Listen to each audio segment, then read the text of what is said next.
Hello, everyone. Welcome to today's MIT Sloan Executive Education LinkedIn Live event. We're going to be starting in just about a minute. Allow a little bit more time for others to join, so please stay tuned and we'll be starting shortly.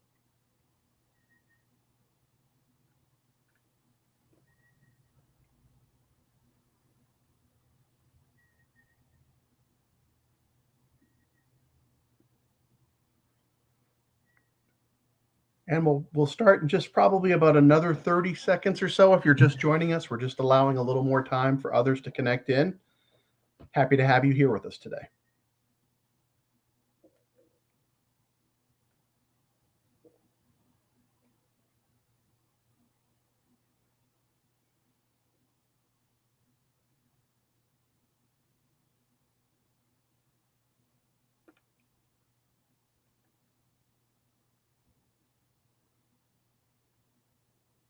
Great. Well, I'm showing 10 o'clock here on the East Coast, so delighted to officially welcome you and kick off our program today.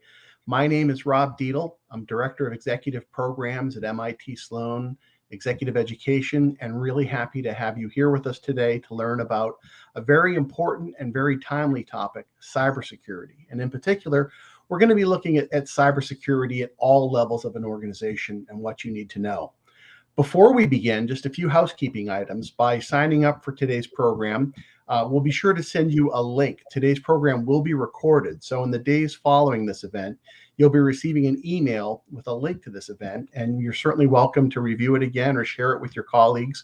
We hope that it's helpful for you. Also, throughout the program, we hope that this will be very interactive and engaging with you. So we encourage you to use the comments section to submit your comments throughout the program. We'll do our best to keep an eye on the comments and hopefully bring some of your questions to light for everyone to hear. I see we've already had a few questions being asked in the comments section, so that's great. Getting an early start on that. Speaking of the comments section, just to get you more familiar with that, why don't you go ahead and take a moment and type in the location that you're connecting from. And if you could also let us know what level of experience you have with the topic of cybersecurity. Are you a novice? Are you experienced? Or are you somewhere in between? That will just kind of help us to see in terms of the audience today, not only where you're coming from physically or geographically, but also from your experience with cybersecurity. So as I said, cybersecurity is a very important, very timely topic. As you can imagine, it's something that we pay a lot of attention to here at MIT, on the MIT campus and at Sloan. And I'm really happy to have one of our leading experts, Dr. Keri Pearlson, joining us today to really lead us through this discussion and hopefully answer some of your questions. Dr. Pearlson comes to this role with a really unique experience, both from academia and from industry. She's currently serving as the Executive Director for Cybersecurity at MIT Sloan, the interdisciplinary consortium for improving critical infrastructures of cybersecurity. Dr. Pearlson has worked closely with us here. A few years ago, she approached us about launching an executive education program on the topic of cybersecurity. And since then, it's expanded into different types of offerings and different content. And in fact, I'm currently working with Keri to launch a new program that we'll talk about a little bit in December for cybersecurity at the board level. But as the title of today's program suggests, cybersecurity really doesn't belong just to one person or one level of an organization. It affects everybody in the organization. And in order to be able to respond to that need or that requirement, it's important for you as a leader or as an employee or an executive to create a culture of cybersecurity in your organization. There are technical elements that are certainly important, but there's also managerial and human elements that are equally or perhaps even more important. And nobody's better placed than Keri to kind of lead us through this discussion. So Keri, welcome to the program. Thank you for taking time out of your to join us and share some of your insights and some of the fascinating research that you and your colleagues are doing at CAMS. If it's all right with you, I'd like to ask you just to maybe take a few minutes to describe CAMS, your role at CAMS, and how you function, your role here within the MIT community. Awesome. Thanks, Rob. Well, first of all, hello, good morning, everyone. Good afternoon, good evening, wherever you are coming in from. I see people coming in from all over the country and actually all over the world in our chat here, and that's awesome. I'm actually coming to you today live from Austin, Texas. So go Longhorns. I see a lot of people from Texas here, even though I'm an MIT person now. you can't be in Austin and not be a Longhorn fan. So welcome, everybody. Thank you for bringing me on to this session today. I'm delighted to talk with you, Rob, and our guests about what we do at MIT and our research and our executive education programs. CAM stands for Cybersecurity at MIT Sloan, and we are a research consortium consisting of researchers at MIT. Professor Stuart Madnick is our lead professor. We have a number of other researchers, both on campus and then around the world, who plug in with us and work with us on different topics. Our focus is on the organizational, managerial, and strategic issues in cybersecurity. As you mentioned, Rob, cybersecurity is super important, and MIT is a leading research institution in all different areas that relate to cybersecurity, including things like blockchain and cryptography and things like that. However, our group focuses on the business side, the managerial side. We believe that it's really important for everyone, every leader in an organization, to be a knowledgeable participant in cybersecurity. Everybody has a role that they have to play. Doesn't mean you have to be the technology expert, but we all know that every company is dependent on their technology and on their digital infrastructure today, and that means every company is vulnerable. So our research looks at how do you manage that? How do you make sure all the people on the team are marching in the right direction? How do you manage risk? How do you think about resilience? How do you make sure your business continuity plans work? How do you manage the differences in regulatory and compliance versus cybersecurity needs? We have about 35 projects going at any given time in various different aspects of the research process. We publish widely in Harvard Business Review and Sloan Management Review and many of the academic journals. We're really focused on creating actionable insights for managers and leaders in cybersecurity. So let me stop there and see where you want to talk, where you want to go today. Keri, thanks so much for that overview and introduction. I've always been impressed as we've brought many of these programs to life here in MIT Sloan Executive Education, your ability and your colleagues' ability to really make this meaningful and impactful for participants so that they walk away with very actionable to-dos in terms of building this culture of cybersecurity within their organization. Taking a step back, though, there's so much going on in the world of digital transformation and how the world is becoming so digital. Can you talk a little bit about what cybersecurity means in today's digital world? Why does it seem to be so more important today? Yeah, that's a really good question, Rob. I mean, as we all know, we can't do business today without our digital infrastructure. You know, maybe 20 years ago, heavy manufacturing could still continue to produce what they produced, even if their computers went down or their network went down. Banks were always dependent on information, and if their computers went down, their infrastructure, they were out of luck. They couldn't do their work. But today, there's no industry that is independent of technology, and that means there's no industry that is without vulnerabilities. So cybersecurity has taken on a whole new importance in many companies, and then you couple that with the increasingly clever, I guess I'd say, number of bad guys, hackers, malicious actors who want to get into our systems. And they don't necessarily want to get into our systems to steal credit card information, although that is certainly still a big motivator, trying to get paid for the work that they're doing through credit cards or personal information.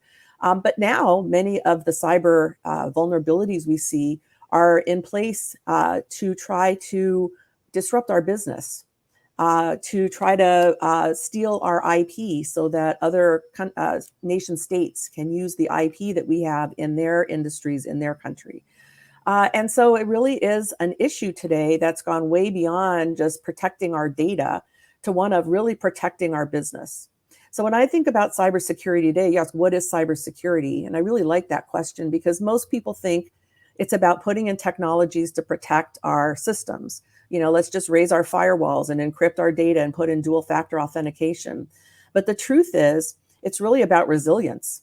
We can't assume that we can block out all of the attacks any longer. So we have to assume we're going to be hacked, we're going to be attacked. And we have to look as managers at how do we make sure to minimize the risk while we maximize our resiliency. And that's really what my research today is all about. How do we build resilient, cyber resilient organizations?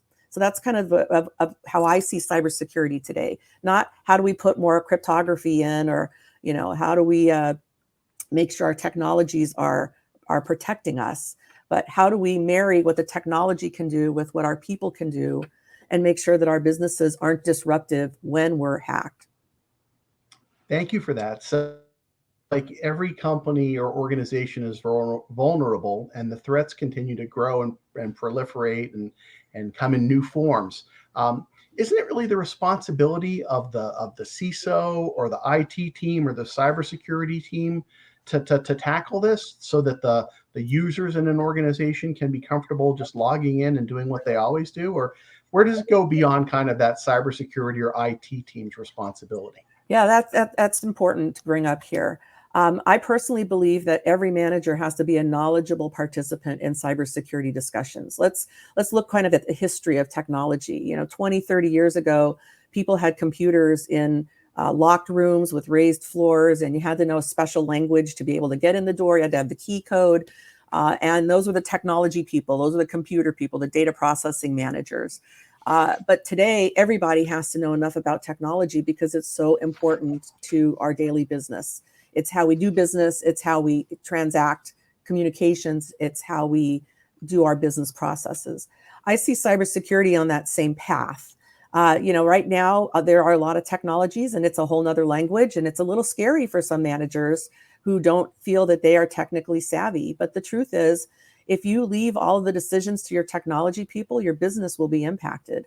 The safest system, so to speak, just to kind of joke about it, is the system no one uses. If no one's using it and it's isolated, it's not going to get hacked. However, that's ridiculous. We don't put a system in place so that it can be isolated. Everybody needs their computers to do what they need for their business. So we need to be knowledgeable in what the opportunities are, what the vulnerabilities are, and how we can keep our business running should those vulnerabilities be exploited by malicious actors. So everybody in the organization has or should have a stake in cybersecurity. And even if they don't have technical familiarity, they maybe need to have a different skill set. Can you talk a little bit about the different levels in an organization, and what cybersecurity means to them, and how they can kind of incorporate that into their work? Sure. One of the areas that I've been researching is what I call building a culture of cybersecurity. And that's a very easy way to think about the role of everyone in the organization. So I'm not suggesting that the CFO or the marketing officer become cybersecurity experts, but there's a role specific opportunity for everybody to participate in building a culture of cybersecurity. Most of us already do that. You see a phishing email. Many of our organizations have put a little button on our mail client that says, report phishing. That is participating in cybersecurity. We want to make sure people do the right behaviors. We want to make sure that they don't find a thumb drive and stick it in their computer to see what's on it. We want to make sure that if they see something, they say something. We want to make sure that if they read an article about the latest breach and it speaks to them, that they talk about it, that they feel comfortable talking about it and asking questions. We want them to interact with our technology people. That's a role-specific way that anybody in the organization can participate in cyber. So that's the lowest level entry employee who's maybe a receptionist, all the way up to the executive level. But managers have a more important role, which is to motivate people to do that. Managers want to make sure that the people on their teams know what to do and where to do it and how to do it. How to be secure, what to do if they notice a breach or something that looks a little off, and they don't have to investigate it, but where to report it and make sure that that information is passed along. And then executives and the board of directors have an even more critical role, because at that level, what they look at, what they prioritize, becomes the priority of the people below them. So what we've seen in our research is when an executive gets involved in cybersecurity, then everybody in the organization is a little bit more aware and a little bit more participatory in the cybersecurity activities. For example, one bank we studied, the CEO, not the CISO, not the CIO, the CEO starts every meeting with a cybersecurity point, story, question, whatever. So he makes that the first thing they talk about for maybe 5 minutes. And he might bring in a headline. He might talk about an email he saw. He might even bring in the cybersecurity person to talk about something. But by making that effort in their all hands meeting, everybody in the company knows that cybersecurity is a priority of their CEO. And if it's a priority of the CEO, it becomes a priority in their life. So there's 3 different levels, role-specific kinds of things they can do that aren't about picking the right firewall or how to encrypt technology or which level of defense is the most important. Great, thank you. I'd like to thank our audience too. I'm seeing some great questions coming in, and I've seen a few related to the impact of organizations going to the cloud and how that may affect cybersecurity. Any thoughts in terms of cloud-based migration and its relationship to cybersecurity trends? Yeah, that's a really interesting and important question. Most people think that if they go to the cloud, their cybersecurity prayers have been answered. But the truth is, the cloud, first of all, depends on your provider and what services you're buying. When we talk about the cloud, we usually mean something like an AWS or some sort of platform where people can put their applications and put their data. And that means that your contract with your cloud provider is only for that part that of the service they're providing. They're not necessarily providing security services for your data or your applications. They're providing the foundational service that the cloud won't be hacked or what they provide won't be hacked. So, so there's special rules and controls that you'd want to make sure are in place if you're in the cloud. Now let's multiply that by how many clouds you might be in. And each one of them might have the same kind of controls, but how you actually set up the controls might be very different. So it's not the answer is not necessarily you're safer in the cloud. It's different. You just have to manage different things. And then if you're using the cloud as a service, we're using a system right now with our video conferencing that's a service on the cloud. So every service you use on the cloud has another set of controls. And if you're using something at a corporate level, let's say you're using Dropbox, or let's say you're using, SAP or HubSpot or something like that. Now you're using an application on the cloud. There's another whole set of controls that you want to make sure are in place. So the advice, the actionable insight is the cloud doesn't answer your cybersecurity problems, it changes it. And you want to make sure as a business person that you know how your cloud security is being managed and that it's not just left to your cloud provider unless it's in your contract somewhere. So now we're back to the business side of cybersecurity and making sure that you understand contractually what you're getting and what you have to provide yourself. Great. Thanks for that. And a great follow-up question that I'm just seeing in the comments section as well is, do you have any suggestions or guidance for how an organization can measure its cybersecurity awareness?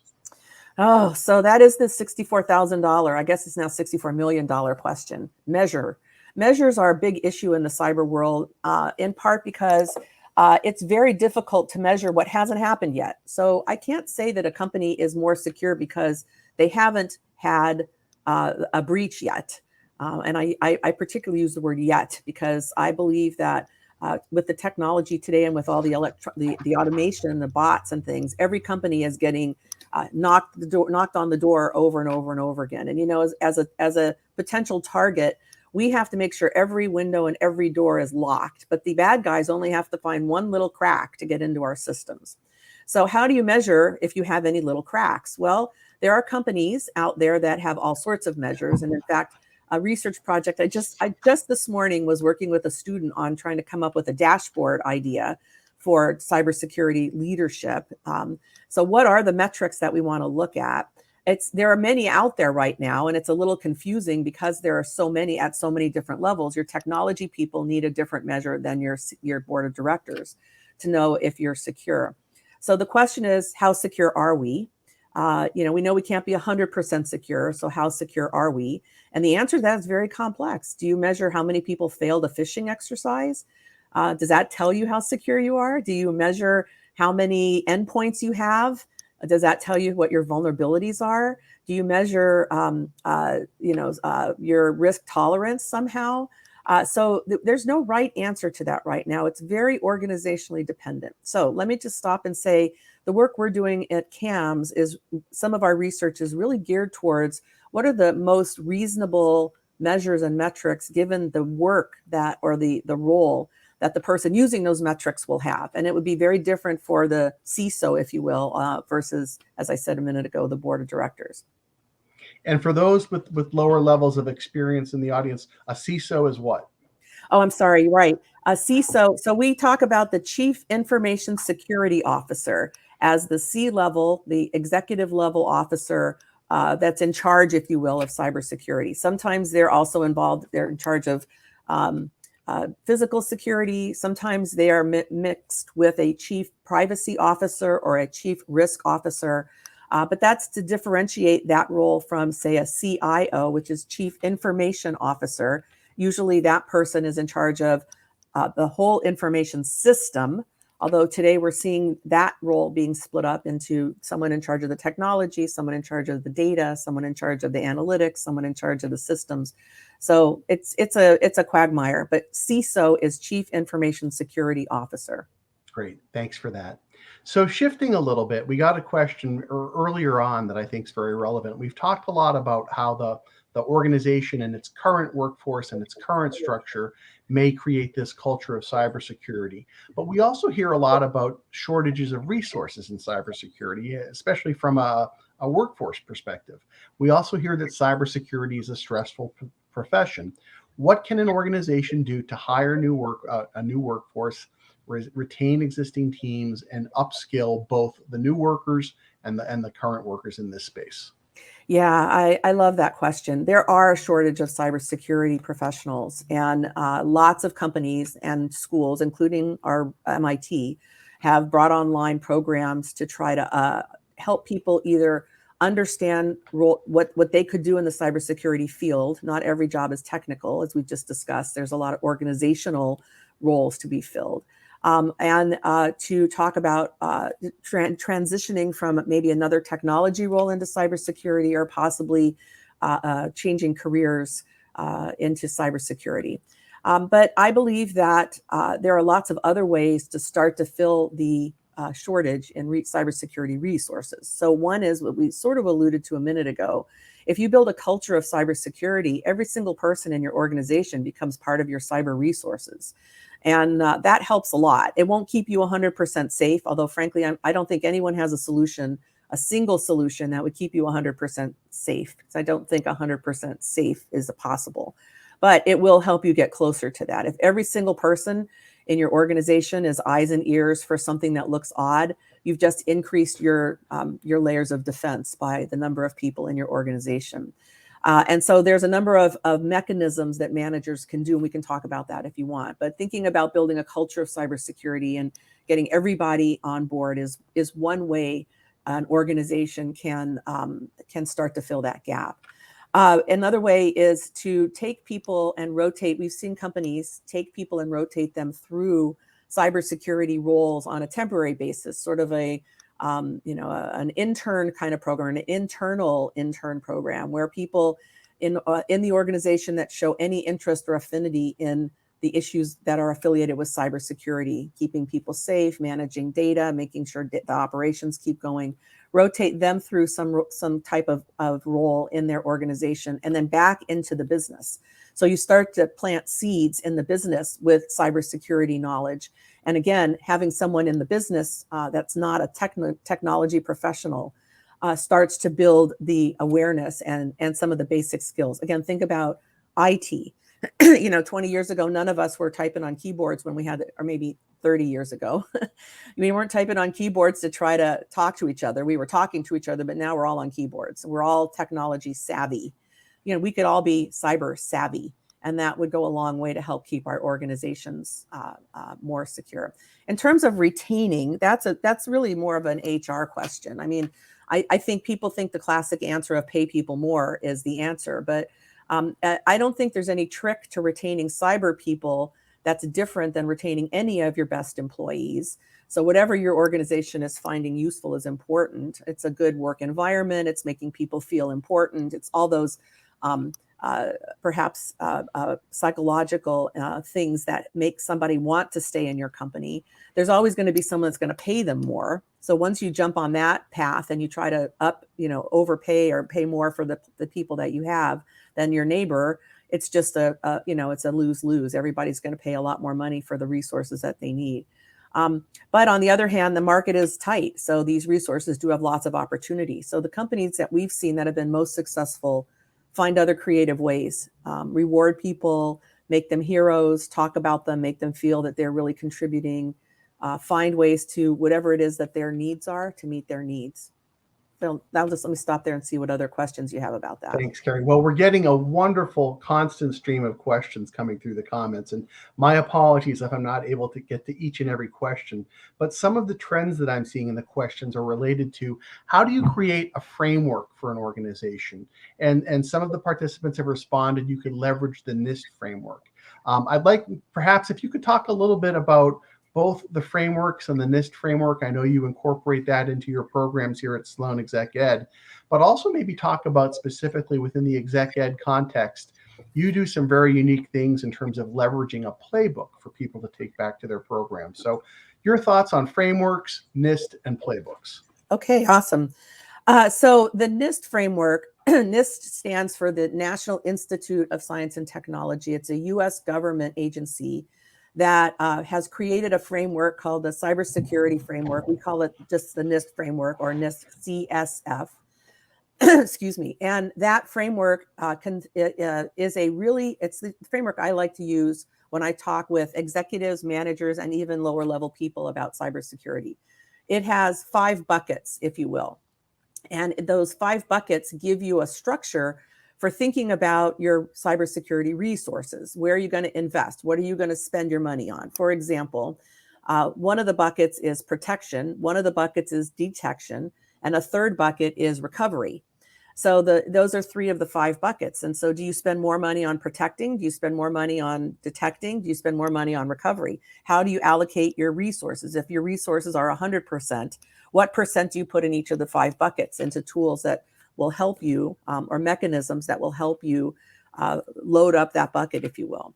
So that's one way we use the Nist model. Another way we use the Nist model is it has a number of controls. So for each of the buckets that I've just mentioned, that goes very deep into specific things that you can do as a cybersecurity professional to make sure that bucket is filled. For example, protection, certain controls you can put in place so that you increase your amount of protection.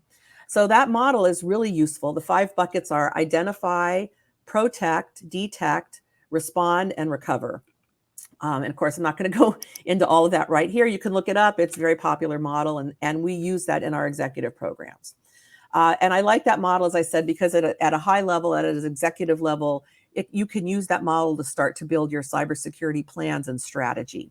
But you asked specifically about the playbook. So that kind of segs into this executive program that we designed, that we offer. And we offer through MIT Sloan 2 different versions of the program.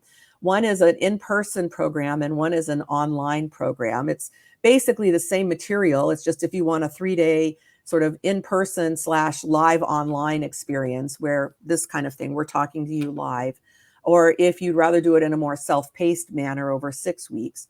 And in that program, we build a playbook. So we take the Nist model, we tease it apart into the 5 buckets. We provide more information on different activities and different managerial approaches to different pieces of this.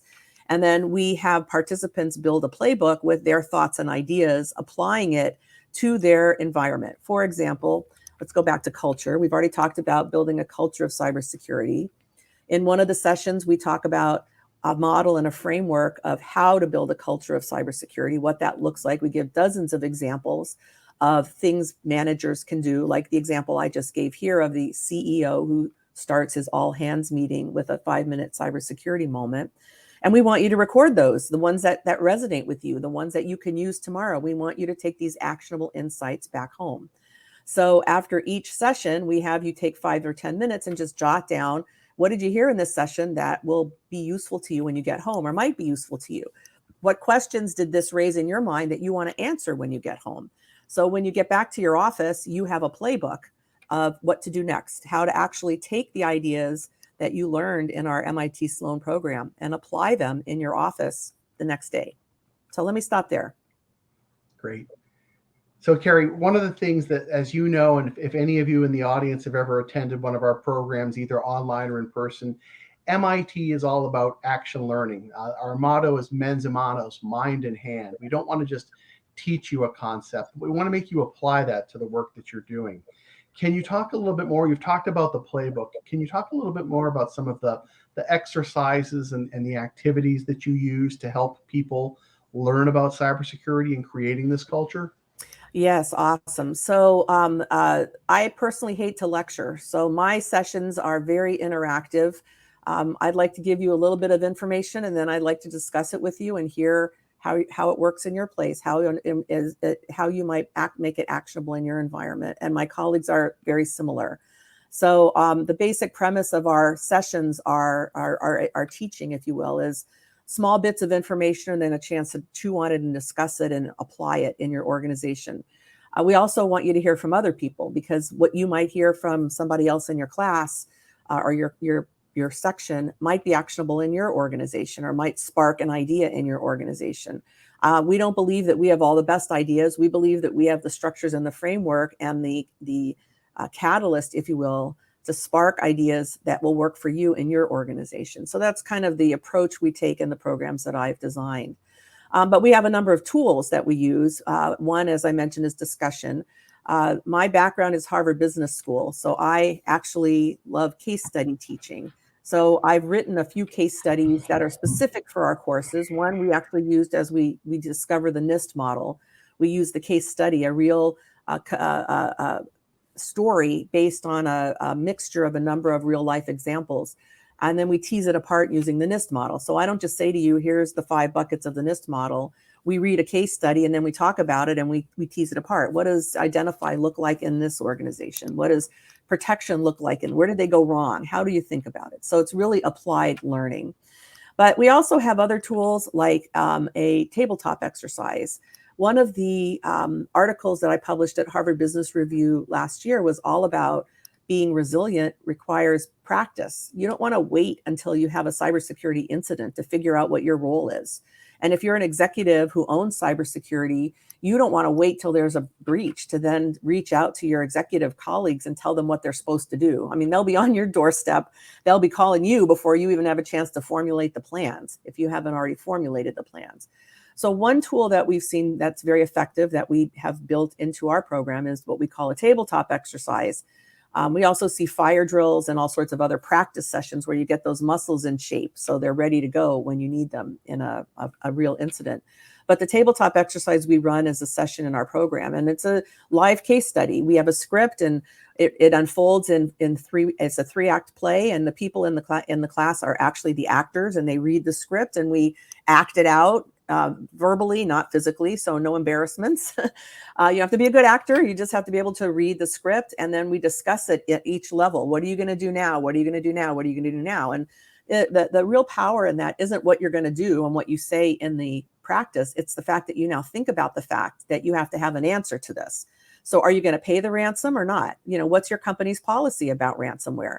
And there's now a breach. Do you go on TV and talk about it or not? Do you reach out to your customers, or do you wait? Do you report it to the authorities, or do you figure out something else? Those are the kind of questions that we talk about in a real action-oriented session. So those are a couple tools. We use case studies, we use discussion, we have some simulation where we play some games, and we have these tabletop exercises. And I know one of the things that you do at the start of your programs at MIT is very similar to what we did today. You ask people for their level of experience with cybersecurity. And similar today, it's always a very mixed audience. We have some very advanced people that this is their role. They may be a CISO. We may have managers that have just newly been promoted, and then even others that are just starting out and have very little background in cybersecurity. And you and your colleagues are always very thoughtful about how you structure the class and create groups for these exercises and activities to make it impactful for everyone, beneficial for everyone. But I'm just wondering, having offered these programs, having worked with countless participants that have gone through these programs, is there anything that surprised you in these engagements in terms of how organizations are responding, or even how people are reacting or engaging with your programs? So thank you for the compliment. First of all, we work really hard to try to make sure that every person has the best experience they can have in our executive programs. The most important person in every class I teach is each individual student. I want each person to feel that we're talking to them. And so I'm pleased to hear that you've seen feedback on that kind of thing, and that you raised that here. I think that's a little bit different kind of approach than just offering a course and whoever shows up and they learn whatever the teacher wants to teach. We really take an audience centric approach, if you will. So if you are an expert, we don't embarrass you, but maybe there's something that you know more of, and we try to let you share that information in the program. And if you're a novice and you have questions, we want you to feel comfortable asking those questions. And we even put together lots of open space, if you will, breaks and breakout rooms where you can ask your colleagues if you feel too embarrassed to ask a teacher or ask it more publicly. So we have lots of opportunity for people to learn at whatever level they're at. I think what surprised me the most about our programs is the number of more experienced people that want to come to our more introductory kinds of programs. And I asked them, why do they do that? And it's because they want to they want to learn themselves how to communicate about cybersecurity. Again, if we go back to the IT world, it took a long time for CIOs to become the kind of person that could talk business and technology. And I'm seeing that trend today. The CISO, the security officer, needs to be a business person, or at least talk the business language. And by coming to our programs, they're not only hearing what I tell them and what Professor Madnick tells them and Dr. Siegel tells them, but they're also hearing what other people who are non-threatening to them, not in their companies, these are multi-company programs, what questions they're asking. And it helps them formulate how to better communicate what they need to communicate with their people, with their colleagues. And so I think that was probably one of the more surprising things. I mean, there's a whole bunch of learnings and aha moments when a novice person, the light bulb goes on, but over our course, the first class, we don't expect anybody to know anything cyber-ish. If you do, that's great, and we want to bring in your expertise. But by the end of the program, when we're talking this tabletop exercise, and we're throwing out words like firewalls and defense in depth, and you've already had that for a few sessions, you know what you're talking about now. And so at the end of the program, you actually aren't novice anymore. You really understand some of the key words. So that happens naturally in the kind of program that we've designed. But I think the surprising thing to me was the more experienced level, the more executive level people that participate, and what they've learned and what they've reported back they take away. And then just as a commercial, if you will, many times we get people in the program who want to learn more, and they join CAMS. CAMS is actually a consortium of companies. You can go to our CAMS website and take a look at the companies that participate with us. I know we'll share that URL in a bit, but it's cams.mit.edu. You can see the kind of companies that sponsor our consortium, join our consortium, which sponsors our research, which does a few things. First of all, it makes us very action-oriented because the research is something they're interested in.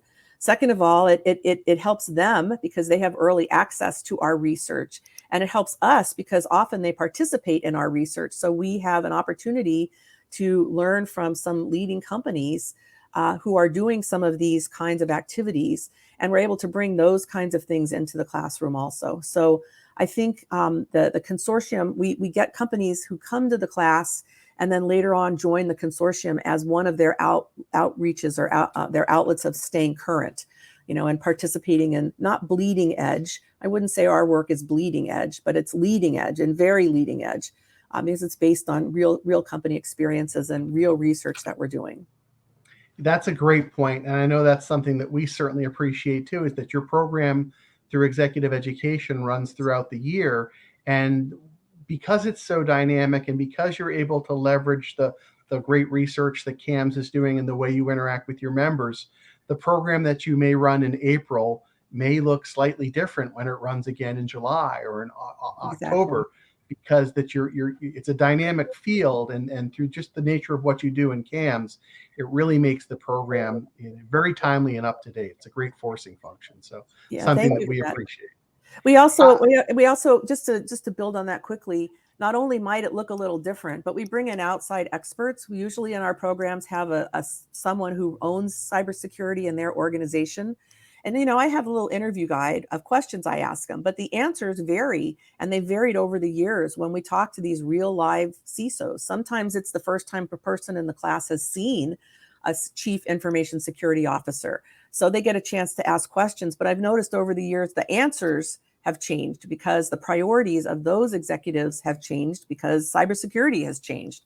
So there's just some natural forcing functions in the program that we've designed to keep it current. That's great. So the comments continue to roll in, and I'm thinking back to some that I saw a few minutes ago, shifting gears a little bit. But somebody had a question about how AI is impacting the cybersecurity space, and is that a tool or resource that's being deployed or has future promise to help with cybersecurity issues? And I know that crosses a little bit more over into the technical side, but would love to get your thoughts on that as well. Yeah, so I one of my graduate students actually is working on a thesis about machine learning, which is, of course, a specialized application of AI. And he's asking that same question. What is the role of machine learning? And he's particularly focusing on financial services, banks and financial technologies. So we'll have more to share with you next time we have this call. AI is, of course, a technology with lots of promise. It's been around a long time. We know a lot about AI. We see AI used in many cybersecurity tools to try to identify anomalies and to identify vulnerabilities. The promise of AI is that you don't have to tell it everything. You teach it what to look for, and it can try to find things that look like what you're trying to make it look for. So it is right in between the traditional technologies that do what you tell it to do, and the person who can notice something that's really kind of odd, and it holds promise. I wouldn't say it's there. I wouldn't say that if you deploy AI, you're 100% safe. I don't think we're at the point yet, and we may never be at the point where the technologies can keep us 100% safe, even the AI technologies, but they hold a lot of promise. Yeah. In terms of our research group, we're not designing technology tools per se. We're looking at managerial tools. So the interest we have in AI is from a management perspective. How would you think about deploying it? Is it mature enough? Is it ready? Is there a specific use case, if you will, of AI that is today where we would suggest managers look? I don't have the answer. It's not actually my research project. But I hope after my doctoral student finishes or my master's student finishes his work on ML, we'll have something to say, at least in the financial services area, about how to use it or what the vulnerabilities are, or where the issues might be. That's great. Another question I saw earlier was with regards to somebody that was creating a business innovation unit, and they were just kind of getting started, and they wanted to know about bringing cybersecurity into their organization. They mentioned that they focus on people, process, and technology, but they were also looking for your guidance or advice on where to begin. How do you get started? So I thought you were going a different direction there when you started with innovation. So let me just say we just finished this summer our first CAMS Cybersecurity Innovation Symposium, which we ran in June, which brought together people from government. We had people from the White House and Homeland Security and the Department of Defense with entrepreneurs who are building cybersecurity tools, with researchers and our members who are CISOs. To look at what innovations do we need in 5 years. It's really important to stay secure today, but we also want to be secure 5 years from now. And the things that we're going to need 5 years from now have to be started now to be mature enough to be useful 5 years from now. So we looked at technologies, we looked at organizations, organizational design concepts, and we looked at policy. But you just asked me about how to get started. And to me, that question is more about if you're an organization that's trying to figure out how to be secure, where do you start your investment? So the first thing you would need is a understanding of your risk tolerance, so that you know how much cybersecurity, if you will, you need to have. I mean, obviously, you'd like to be 100% safe. You can't afford that; it's impossible, and you can spend money forever and still have vulnerabilities. But you don't want to be 0% safe. So you want to have that discussion and kind of understand what the risk tolerance is. Of your senior managers, and if you have a board, your board, so that you can all be aligned on kind of the overall where you want to go. In terms of getting started, I always say, start with a good understanding of the defense in depth. So the prevailing way to be technically secure, actually just secure, is multiple layers of security. You can't count on your firewall keeping you 100%. Multi-factor authentication is another technology you could use. Your security operations and how you manage your security operations is another layer of defense, your people. So there's multiple layers of defense. There's a lot of resources on that. You can take a look at those. Your security person should take a look at those. And then finally, I would start with your people, because people seem to be the biggest vulnerability. And that's actually the bank that we work with in Brazil. They were brand new when they joined CAMS, and they started with our research and they started with a culture of cybersecurity from the very beginning. So their corporate culture started with a culture of cybersecurity, building on the model that had been published already. And we did some work with them. They joined CAMS and got early access to our work. And now they are implementing those things naturally. And so they have their people side pretty much well shored up. But I think the people side is super important, and it often gets left to the end because the manager is a tech person, more comfortable with the technology. So building that in at the beginning is probably something that takes a little bit more thought. Great. So talking about people, let's talk about a certain group of people. And I think you probably know where I'm going with this, but you're creating a new program that focuses on board level executives and what they need to know. Tell us a little bit more about your thinking, why the need for something specifically for board level members, and how will this differ perhaps from the programs you created in the past? Awesome. Thank you for letting me talk about that. I'm super excited about this. So boards of directors have woken up. They know that cybersecurity is a big business risk. They just don't know how to think about it and how to manage it and what their role should be. Boards have a unique role in an organization. They have fiduciary responsibility. They have to make sure resources are spent appropriately, and they have oversight. They want to make sure that all of the risks are managed appropriately. They don't have day-to-day responsibility. It's not their job to pick a firewall or to implement a culture of cybersecurity. But at the same time, they do have a role, both personally because they're part of the organization. So they are part of the culture, and you want to make sure that they don't click on phishing emails and those things. But they also have an oversight responsibility. But how do they think about it? How should they think about it? So we're spinning up a new program. It's 3 days. It's first being offered, I think it's the last day in November and the beginning of December. So that'll be our first one. I'm sure we'll be updating and learning from the first one. But our focus in that program is to help board members be knowledgeable participants in cybersecurity. You've heard me say that before. So where did we come up with the idea? Well, first of all, I serve on the board of a company, and so I have personal experience as the cyber person on a board. They rely on me to know and do certain things. So I have personal experience that we'll be bringing in. My colleague that is designing this program with me does a number of consulting arrangements with boards. He's a faculty member at Boston College. And so he will be working with me on bringing in, and he's a lawyer by training. So he'll be bringing in more of the legal and obligation and regulation and that side of things. And then my colleagues at MIT have more of the risk management perspective. So we'll be bringing in, how does the board think about risk, and how does that apply in the cybersecurity space? We will also have a playbook. So the boards have, the participants have a document to leave with that will help them think about what to do at their next board meeting. Ironically, I published an article, I think it was February this year, the 7 questions to ask at your next board meeting. So we've already got a leading perspective on how to think about cybersecurity from the board level. But now we're going to put that into play with the 3-day course for board members. And I know the registration's already open, and I know we've already got registrations. So if this is something of interest to you or your board, check it out. It might be something that would be a good way for you to start the conversations with your cyber people and with your board.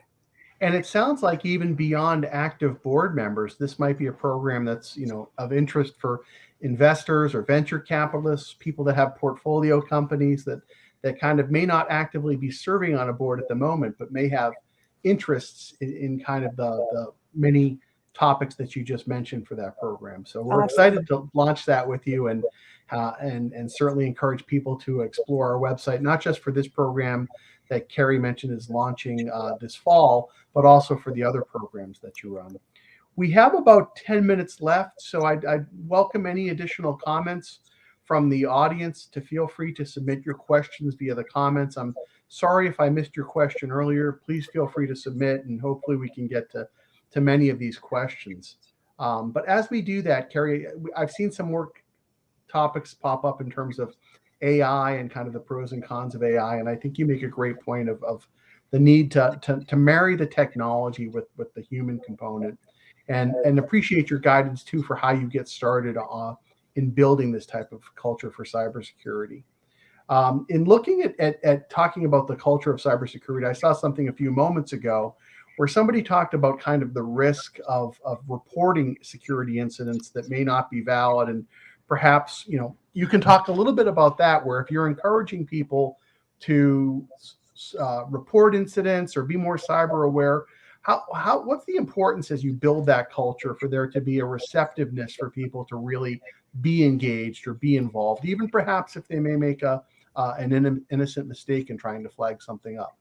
Yeah, so reporting is a very current topic right now for people to think about, because in the United States in particular, the SEC has just released some new guidelines on your company reporting cyber incidents. And so that's going to ripple through organizations all the way down to the lower level managers if those reporting data and statistics have to be regulated in some way. That's not the specific focus of the SEC regulation, but it is raising the issue of reporting and what does that mean. In fact, Professor Madnick just published an article yesterday in Harvard Business Review about what he sees as the impact of this new SEC ruling. So that article, literally, I saw it in my HBR feed this morning on that. So if somebody's interested in that level of reporting, I recommend you go grab his article from Harvard. But what you're asking about is inside the organization, how do we make people feel that it's safe to report something that maybe they did something wrong, and now they clicked on something and now they got to report it. Part of that is how you build your culture. If you have a punishment culture, or people see that they're punished for something like that, they're going to be a lot more hesitant. More importantly, if they think they're going to be embarrassed by it, they're going to be a lot more hesitant. But if you can find a way, and many companies have, to make it less punitive and more constructive, then people are more likely to report. So one way we see people doing that is, companies doing that, is with phishing, somehow putting a link in a button on the email client. I think I mentioned this earlier, that you can report phishing. So even if you click on it, you can still report it. And you can click on the button and report that particular phishing email to your IT people. I know we have that MIT. I don't know, Rob, if you've ever used it.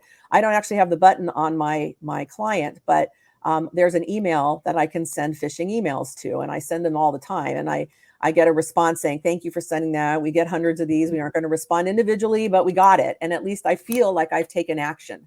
And so I feel like, I've got an organizational role in helping us be a little more secure at MIT. But other organizations have done other things. One organization we looked at, they had people share stories. And so by sharing a story of something you read or saw or did, you can report something that you saw. Others will learn from it, and you get rewarded for it. You're a hero because you told a story. I mean, you might also have clicked on it, and that's perhaps not the best thing to do. But you have a story to tell, and so they kind of turned a lemon into lemonade situation. You did something that probably shouldn't have been done. Let's all learn from it, and let's make you a hero because you shared it, not a villain because you clicked on it. So we've seen organizations do things like that. We've seen organizations give electronic badges for doing things like that and other things. If you clicked on something and you reported it, or even if you didn't click on it and you reported it, in one organization, you can get a little badge to put on your email. And people love those. They put them in their little email tombstone, and it goes everywhere that they're a cyber hero, or they're a cyber defender or something like that. So they really find ways to reward people and make them heroes. So that's something that you can use to turn your culture from one of people being scared to report to people actively trying to report. Great. And we have a question regarding your new board level program that you'll be soon launching. Will the program help CISOs communicate better to their board? Well, the program is designed for the board member. So instead of a push, it's a pull. So I would say yes. I mean, the goal is to have knowledgeable board members so that they know how to ask questions of their CISO. I suppose if a CISO took the course, they would understand how their boards think a little better and perhaps use the same exercises that we're going to do in that program to craft their message. So I would say yes. It's not designed for that, but it would certainly be. We have people take our other programs, CISOs take our other programs, so they can learn to communicate with their managers. So I think that's sort of an unintended consequence. So I'd say yes. And a follow-up to that, within the program, do you have guidelines on how we can develop cybersecurity professionals and ways not to lose them to the market? Because the turnover of cybersecurity professionals, at least in Brazil, is extremely high. And after consolidating a solid culture, other companies begin to covet our professionals. So again, going back to kind of the retention techniques. Yeah. So thank you for that question about Brazil. I'm actually the keynote speaker for Mine the SEC, which is the big Brazilian cybersecurity conference next month, 2 weeks, 3 weeks. So I'll be in Sao Paulo. If you, the person that put that question is at that conference, then come up and say hi. I'd love to meet you. Any of you that are at that conference, I'll be there. So come by and say hello. But in terms of your question, yeah, I went over a few ideas at the beginning about how to develop cybersecurity professionals. One way is not just a solid culture of rewarding people, but a solid culture of making other people in your organization at least knowledgeable participants in cybersecurity. So be sure to expand that culture, not just to your cyber professionals, but try to make everybody role specific cyber contributors, if you will. And I'd be happy to talk more about that again offline. I see this person said they'll be at that conference. So if you come up to me and we can talk about it there, I can share some of our research with you, or you can go back to our CAMS website and see how we talk about motivating non-cyber individuals in your organization to assist in cyber in your company. That's great, Keri. Well, as we're approaching the top of the hour, I just want to thank you so much. We've covered so much ground here in just under an hour, and I think you've really done a wonderful job of not only answering the questions from the audience, but also kind of relating your approach to how you do this, not only in the important work that you do with your colleagues at CAMS, but also through your executive education programs. I'd also like to thank the audience, all of you that were joining from around the world with all different levels of cybersecurity experience. Great engagement with the questions that you ask. Again, I'm sorry if I didn't get to every question, but hopefully I hit some of the key ideas that were coming out through the comment box. And I encourage you to explore more, to learn more. I know that throughout the program, we've been listing the URL for both our exec ed programs and for CAMS. And we have a lot of information that we even include on those websites. So as you learn more about the programs, as you learn more about CAMS, you'll also have access to additional interviews, research papers, articles, things like that, that are very much related to cybersecurity that I think you'll find of interest and hopefully useful. As I also mentioned at the beginning, in the days ahead, you'll be receiving a link to this video recording, and feel free to watch it again or to share it with your colleagues and spread the word. As you can tell, Keri is very passionate, as are her colleagues at CAMS, about really helping executives develop a culture of cybersecurity at all levels. So we hope that you'll consider joining Keri and her colleagues either in person on the MIT campus for an upcoming class or online in our virtual MIT classrooms. Over the past few years, we've done a really remarkable job of making the online experiences both live online that you're kind of taking in real time like you are today, or even the more self-paced programs to be very interactive and engaging as well. So whether you come to MIT and meet us in person or you join us online, we certainly will look forward to hopefully seeing you in an MIT classroom soon. I'd also like to take a moment just to thank my colleagues that are working behind the scenes to make this technology run smoothly, to make this program possible. They always do a great job in supporting us, and I appreciate the work and effort that they do. Keri, any final thoughts before we say goodbye today? Nope, I just think I hope everybody on this call has one new idea of something they can do to either be safer themselves or to help their organizations be safer. Please implement that. We can't be too safe. Please do it. Just take action. That's the most important piece here. Thanks a lot, Great. Rob. This has been great. So fun. And My thanks to pleasure. all the comments and the people that are in Austin and around the world. Thank you for joining us today. It was awesome. Wonderful. Thank you, Keri. Thank you all, and we'll hope to see you back online again soon. Have a great day.